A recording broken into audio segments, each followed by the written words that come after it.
இன்றைய நவீன வாழ்க்கை முறையில் டீ காஃபிங்கிறது நம்மளால தவிர்க்க முடியாத உணவுப் பொருளாக மாறிடுச்சு.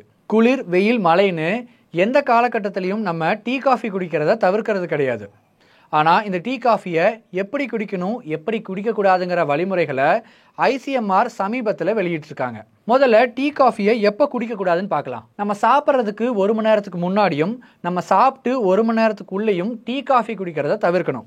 காரணம் என்னென்னா, டீ காஃபியில் டேன் என்கிற அமிலம் இருக்குது. அது நம்ம சாப்பிடக்கூடிய சாப்பாட்டில் இருக்க மைக்ரோ நியூட்ரியன்ஸை அழிக்கும் விதமாக செயல்படுறதுனால நம்ம சாப்பிட்றதுக்கு 1 மணி நேரத்துக்கு முன்னாடியும் நம்ம சாப்பிட்டு 1 மணி நேரத்துக்குள்ளேயும் டீ காஃபி குடிக்கிறத தவிர்க்கணும். அப்போது டீ காஃபி குடிக்கிறதுனால பிரச்சனையான்னு கேட்டிங்கன்னா கண்டிப்பாக கிடையாது. டீ காஃபியில் காஃபின் மட்டும் இல்லாமல் தியோப்ரோனைன், தியோஃபிலின் இருக்கிறதுனால பிளட் வெசல்ஸ் ரிலாக்ஸ் ஆகிறதுக்கும் பிளட் சர்க்குலேஷன் ப்ராப்பராக ஃபங்க்ஷன் ஆகிறதுக்கும் ஹெல்ப் பண்ணுது. அது மட்டும் இல்லாமல் ஃப்ளோரனைட்ஸ் மற்றும் அதர் ஆன்டி ஆக்சிடென்ட் இருக்கிறதுனால இதய நோய் மற்றும் வயிற்று புற்றுநோய் வரும் அபாயத்தை தவிர்க்குது. இவ்வளவு நல்ல விஷயங்கள் இருக்கக்கூடிய டீ காஃபியை எப்படி குடிக்கக்கூடாதுன்னு பார்க்கலாம்.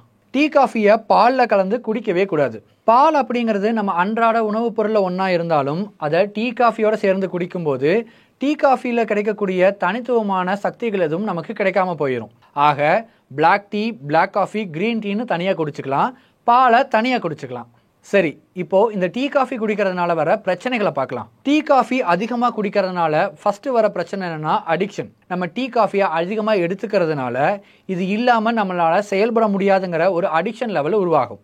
அதிகப்படியான டீ காஃபி எடுத்துக்கிறதுனால உடலில் கெட்ட கொழுப்பு அதிகரிக்கிறதுக்கும் ரத்தத்தில் கொழுப்பு உருவாகிறதுக்கும் வாய்ப்பு இருக்குது. அளவுக்கு மிஞ்சினா அமிர்தமும் நஞ்சுன்னு சொல்லுவாங்க. அதன்படி டீ காஃபியை எப்படி குடிக்கணும், எவ்வளவு குடிக்கணும், எப்படி குடிக்கக்கூடாதுங்கிறத தெரிஞ்சுக்கிட்டு நம்ம டீ காஃபி குடித்தோம்னா எந்த பிரச்சனையும் கிடையாது.